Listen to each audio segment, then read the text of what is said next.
दोस्तों नमस्कार, मेरा नाम प्रशांत है और आप देखना शुरू कर चुके हैं आपका अपना channel the conflict lens TCL। देखिए, ईरान के मोर्चे पर अमेरिका के साथ जो कुछ भी हो रहा है वो तो हो ही रहा है और उसकी जानकारी आपको मिल पा रही, लेकिन मैं आपको एक जानकारी आज देने आया हूँ। वो ये है कि हिजबुल्लाह ने अचानक से अपने हमले बढ़ा दिए हैं IDF पर और हमलों का विस्तार कर दिया है। ये विस्तार नॉर्थ इजराइल तक हो गया है। दोस्तों, खबरें आ रही हैं कि कई इजरायली सैनिक मारे गए हैं और उसके बाकायदा वीडियोस निकल के सामने आ रहे हैं। और ये वीडियो हिजबुल्लाह ने नहीं जारी किया है, कुछ तो हिजबुल्लाह ने जारी किया, कुछ IDF के हेलमेट पर लगे हुए, इजरायली डिफेंस फोर्सेस के सैनिकों के हेलमेट पर लगे हुए कैमरों से रिकॉर्ड किए गए हैं कि किस तरीके से पहले हिजबुल्लाह ने मारा, फिर जब उठाने आए घायलों को तो फिर मारा। और ये एक जगह नहीं, एक ये अटैक किया रात में, और रात में भयानक और भीषण अटैक किया है। हालात ये हैं कि अभी तक उसकी जानकारी नहीं निकल के सामने आ रही कि कितने लोग मारे गए, कितने लोग घायल हैं, लेकिन एक जानकारी है, वो ये है कि लगभग 2 लोग इसमें मारे जा चुके हैं और कई सारे सैनिक घायल हैं। वो उनके वीडियोस भी निकल के सामने आए हैं और इसके हालात इस कदर वहाँ पर इजराइल के भीतर इजरायली अधिकारियों में जो इजराइल की सिक्योरिटी कैबिनेट की जो बैठक हुई बीते दिन, वहाँ पर मतलब आप ये समझ लीजिए कि भिड़ंत की जैसी स्थिति बन गई। किस तरीके से इजरायली सैनिक मारे जा रहे हैं, अभी वो तमाम सारी खबरें मैं आपको दिखाऊंगा। और एक बड़ी खबर है, अच्छी खबर है ईरान के लिए। डोनाल्ड ट्रंप का सरेंडर हुआ है ईरान के सामने। दोस्तों, खबर ये आ रही है, दावा किया जा रहा है कि ईरान की जो फ्रोजन एसेट्स हैं उनको रिलीज करने के लिए अमेरिका तैयार हो गया है। उस खबर के बारे में भी मैं आपको जानकारी दूंगा, लेकिन सबसे पहले जरा इस वीडियो को देखिए। अब ये जो वीडियो है, ये इजरायली सैनिकों को ये लोग निकाल रहे थे, घायलों को। ये उसी वक्त कैप्चर किया गया इजरायली सैनिक के जो हेलमेट पर लगा हुआ कैमरा है उससे रिकॉर्ड किया ये वीडियो है। ये लोग घायलों को निकालने की कोशिश कर रहे थे, ठीक उसी समय हिजबुल्लाह ने फिर से अटैक किया है। ये देखिए, और फिर अचानक से भगदड़ मची। देखें किस तरीके से ये लोग घायलों को उठा करके भागे हैं। ये उसका वीडियो निकल के सामने आया है। ये आप सुन सकते हैं कि किस तरीके से कराहते हुए भागे हैं इजरायली सैनिक। और एक ये भी हमला हुआ है, ये वीडियो भी देखिए। यह हमला हुआ है दक्षिणी लेबनान के अल-बायदा इलाके में, जहां पर इजरायली सैनिकों के अलग अलग जगहों पर जमावड़े पर कई ठिकानों पर टारगेट किया गया, सैनिक ठिकानों को टारगेट किया गया। इस हमले के बाद पूरे इलाके में तनाव का माहौल है और IDF खौफजदा है दोस्तों। और इसके पीछे की एक बड़ी वजह यह भी मानी जा रही है कि दोस्तों बीते दिन इजराइल के 2 सैनिक मारे गए। जी, 2 सैनिक मारे गए हैं। आपकी स्क्रीन पर उसमें से एक सैनिक की यह तस्वीर है। ये इजरायली सोल्जर है जो खड़ा हुआ है, 19 साल का ये सार्जेंट, इसका नाम नेहोराई लेजियर है। ये हिजबुल्लाह के ड्रोन अटैक में साउथ लेबनान में मारा गया है। इसके अलावा एक और शख्स मारा गया है। और साथ में एक और दोस्तों ये बड़ी खबर है कि जो दावा किया जा रहा है अलग अलग सोर्सेस के हवाले से, कहा जा रहा है कि इजराइल का एक फाइटर पायलट भी दोस्तों उसकी भी मौत हुई है। हालांकि उसकी मौत कैसे हुई है इस पर अभी सस्पेंस है, हिजबुल्लाह की तरफ से भी दावा नहीं किया गया, लेकिन कहा जा रहा है कि हेलीकॉप्टर क्रैश या प्लेन क्रैश में साउथ लेबनान बॉर्डर के पास उसकी मौत हुई है। इससे पिछले वीडियो में भी मैंने आपको उसकी जानकारी दी थी और यहाँ इसलिए मैं बता रहा हूँ क्योंकि अचानक से ये हमले बढ़े हैं। एक और ये वीडियो देखिए, ये इजरायली घरों पर निशाना बनाया गया हिजबुल्लाह के रॉकेट के जरिए, ये ड्रोन के जरिए ये इजराइल के जो घर हैं सेटलर्स के, उनके घरों को भी निशाना बनाया गया है। और इसीलिए मैंने वीडियो की शुरुआत में कहा कि ये हमले अब और ज़्यादा इनकी एक तरीके से तादाद बढ़ गई है। एक और वीडियो देखिए जब आमने सामने की लड़ाई हो रही है हिजबुल्लाह और आईडीएफ के बीच में, जरा देखिए इस वीडियो को। ये आईडीएफ के हेलमेट से शूट किया गया फुटेज। एक तरफ हिजबुल्लाह रॉकेट दाग रहा है, ड्रोन दाग रहा है, दूसरी ओर अपनी जान बचाने के लिए आईडीएफ के जो सैनिक हैं ये छिपे हुए हैं। ये देखिए बताया जा रहा है कि ये 401 आर्म ब्रिगेड के ये सैनिक हैं और इन पर हिजबुल्लाह लगातार अटैक कर रहा है और ये अपनी जान बचाते हुए भाग रहे हैं। ज़रा जॉन एल्मर का ये ट्वीट देखिए, इन्होंने क्या लिखा। बताया कि आईडीएफ द्वारा जारी हेलमेट कैम फुटेज में दक्षिण लेबनान के हद्दाथा इलाके में हिजबुल्लाह के ड्रोन हमले को दिखाया गया। रिपोर्ट्स के अनुसार ये हमला आईडीएफ की 601वीं कॉम्बैट इंजीनियरिंग बटालियन और 401वीं आर्मर्ड ब्रिगेड को निशाना बना करके किया गया। इसमें 7 इजरायली सैनिक घायल बताए जा रहे हैं और इसमें से कम 2 की हालत गंभीर बताई जा रही है।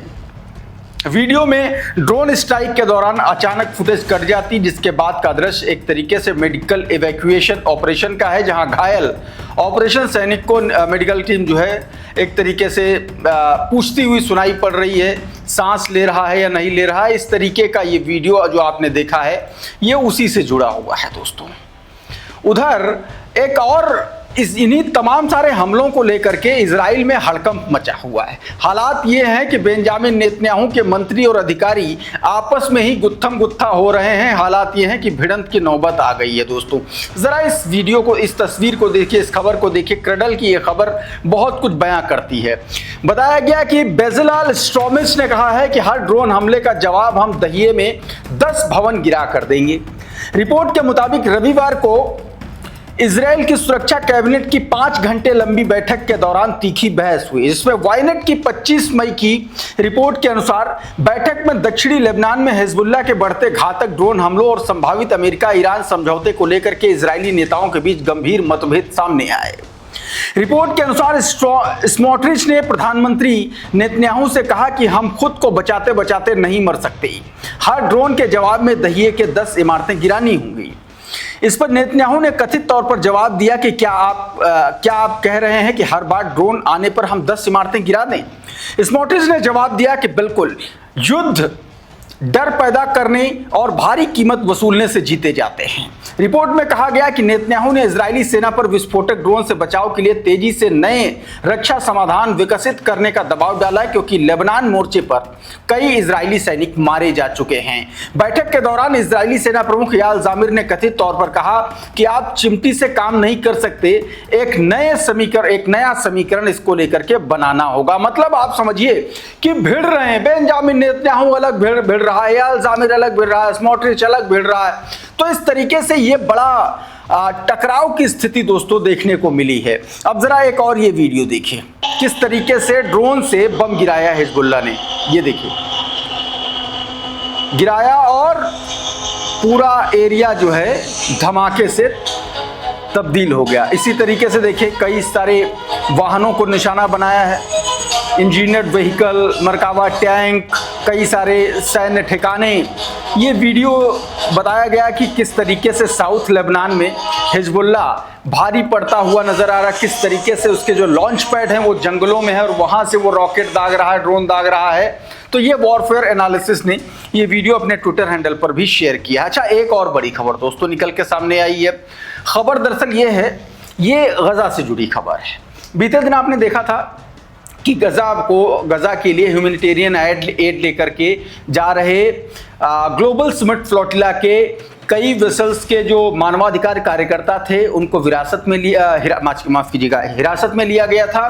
और उसके बाद जो बेंजामिन नेतन्याहू का सबसे घटिया मंत्री है बेन गवीर, उसने बदतमीजी करते हुए उसका वीडियो वायरल हुआ था। जरा इस वीडियो को देखिए, ये देखिए किस तरीके से बदतमीजी की गई थी और ये चिढ़ा रहा था। ये देखिए, ये इसका वीडियो है। और अब एक खबर आई है कि ईरान समर्थित हैकर ग्रुप हंडाला ने उन तमाम सारे नेवी के जो इजरायली नेवी के जो अधिकारी थे, जो लोग थे, उनका पूरा का पूरा डेटा सार्वजनिक कर दिया है। जरा इस खबर को देखिए, रेयान रोज़बियानी का ये ट्वीट है, आपके स्क्रीन पर इसमें क्या बताया गया। कहा गया कि Handala expose 69 Israeli navy officers behind Sumud flotilla attack. ईरानी हैकर समूह हंडाला ने दावा किया उसने ग्लोबल सुमिट फ्लोटिला पर हुए हालिया हमले और जिम्मेदार 69 इजरायली नौसैनिक अधिकारियों के पूरे नाम और निजी जानकारी सार्वजनिक कर दी। समूह ने कथित तौर पर इन अधिकारियों पर प्रति व्यक्ति $1 लाख इनाम भी घोषित किया है।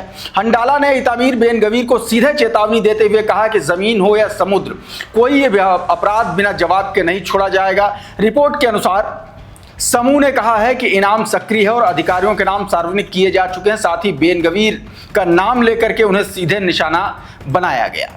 तो ये बात दोस्तों निकल के सामने आई। उधर एक बड़ी खबर अमेरिका को लेकर के है।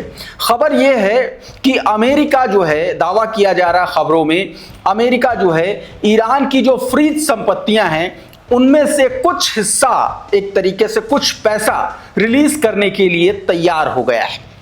रेयान रोज़बियानी की इस खबर को देखिए, ईरान ऑब्जर्वर के हवाले से इन्होंने ये जानकारी दी है और इसमें ये बताया गया दोस्तों, कहा गया है कि regional sources states the US has agreed to release $12 billion in Iranian funds.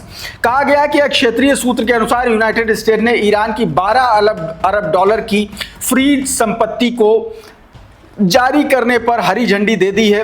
$12 अरब की राशि कतर के बैंकों में जमा कर दी गई है। एक उच्च स्तरीय ईरानी प्रतिनिधिमंडल फिलहाल कतर में मौजूद है और इस धनराशि को ईरान तक ट्रांसफर करने के तरीके पर बातचीत हो रही। मैं आपको बता दूं, यहां पर इस वक्त ईरान में जब आप ये वीडियो देख रहे हैं, इस वक्त अब्बास अराक्ची, साथ में ईरानी पार्लियामेंट के जो स्पीकर हैं बाघेर घालीबाफ, वो दोबारा चुने गए, वो भी साथ में मौजूद हैं। और ईरान की जो बैंक है, नेशनल बैंक है, उसके जो प्रमुख हैं वो भी मौजूद हैं वहां पर। तो इसका बहुत सीधा सीधा मतलब है कि इस खबर पर लगभग मुहर लगती हुई नजर आ रही है। इसमें आगे बताया गया कि रिपोर्ट के अनुसार डोनाल्ड ट्रंप इसे राजनीतिक रूप से इस तरह पेश कर रहे हैं कि पैसा अमेरिका की बजाय कतर से आया और इसीलिए हाई लेवल, आप समझिए, प्रतिनिधिमंडल वहां पर गया। अब्बास अराक्ची वैसे जाते रहते हैं, लेकिन बाघेर घालीबाफ का जाना और ईरान की नेशनल बैंक का जाना, बैंक के सबसे बड़े अधिकारी का जाना, ये बताता है कि मामला बड़ा है और उसको सुलटाने के लिए ये लोग गए हैं। इस बीच डोनाल्ड ट्रंप का ये ट्वीट आपकी स्क्रीन पर, इसको लेकर के अमरेश मिश्रा ने लिखा है कि राष्ट्रपति ट्रंप का कहना है कि ईरान के साथ बातचीत अच्छी बढ़ रही है। उनका यह भी कहना है कि मध्य पूर्व में शांति स्थापित करने के लिए अमेरिका द्वारा दी गई मदद के लिए सऊदी अरब और कतर के लिए अब्राहम समझौते में तुरंत शामिल होना अनिवार्य है और अन्य देशों को भी, जिनमें ईरान भी शामिल है, ऐसा करना चाहिए, ये बात कही गई है। लेकिन सबसे बड़ी बात है, ईरान इसमें नहीं शामिल होगा, क्योंकि ईरान का वजूद ही इस बात से है कि अमेरिका तो कुछ भी कहेगा तो नहीं मानना है। और इस डील से दोस्तों जो ये खबर आई, ये वाकई में ईरान के लिए एक बड़ी और तगड़ी जीत मानी जा रही है दोस्तों। एक और खबर देखिए जरा, ये वीडियो देखिए। ये वीडियो जंग के दौरान का वीडियो बताया जा रहा है और दावा किया जा रहा है, माफ कीजिएगा, ये जो वीडियो है अब आपकी स्क्रीन पर, ये वीडियो बताया जा रहा है कि करंट रिपोर्ट ने ये वीडियो जारी किया है और ये एक रिपोर्ट है। इस रिपोर्ट में बताया गया है कि ईरान ने अपनी बैलिस्टिक मिसाइल की रीबिल्डिंग फिर से शुरू कर दी है और प्रोडक्शन इतना तेजी के साथ चल रहा है कि इजराइल और अमेरिका के कंपैरेटिवली काफी ज्यादा रफ्तार से चल रहा है। करंट रिपोर्ट का ये ट्वीट, इसमें बताया गया कि Iran has begin rebuilding it's ballistic missile production during the ceasefire for faster than Israel and US intelligence has anticipated। बताया गया कि अमेरिका और इजरायली एजेंसियों ने, खुफिया एजेंसियों ने जो एंटिसिपेट किया था उससे कहीं ज्यादा रफ्तार से ईरान अपनी बैलिस्टिक मिसाइलों को बना रहा है। With new missile launchers and air defence system now being assembled in improved underground facilities using surveillance component, Russian assistant and smuggled Chinese part। ये अपने आप में बड़ा सवाल है। कहा गया कि इसमें नई मिसाइल, उनके लॉन्चर्स, एयर डिफेंस सिस्टम, को बाकायदा रूस की मदद से असेंबल किया जा रहा है। और दोस्तों एक और बड़ी खबर निकल के सामने आई। ये खबर ईरान के कमांडर, IRGC के कमांडर अब्दुल राही का एक बयान निकल के सामने आया। इससे पहले मैंने उनकी पब्लिक गैदरिंग का एक वीडियो आपको मैंने दिखाया था। ये IRGC के खत्म अल अनबिया के जो सेंट्रल हेडक्वार्टर है उसके कमांडर हैं, उनका बयान निकल के सामने आया। उन्होंने सीधे सीधे अपने बयान में कहा कि ईरान बहुत बोलता है, बहुत बकवास करता है और वो उसकी बकवास का जवाब हम उसको बैटलफील्ड में दे चुके हैं। छोटा सा हिस्सा सुनिए। तो दोस्तों इस तरीके से आप ये समझिए कि एक बड़ी कामयाबी हाथ लगी है इस डील के आश्रय, फ्रोजन संपत्ति जो मिलने जा रही है कतर में, इसके आश्रय ईरान को, और दूसरी तरफ इजराइल में तबाही मची हुई है और बेंजामिन नेतन्याहू उसके मंत्री और अधिकारी आपस में भिड़े जा रहे हैं। इस वीडियो में बहरहाल इतना ही। बहुत बहुत शुक्रिया, बहुत बहुत धन्यवाद। आप जुड़े रहिए आपके अपने channel the conflict lens TCL के साथ। नमस्कार।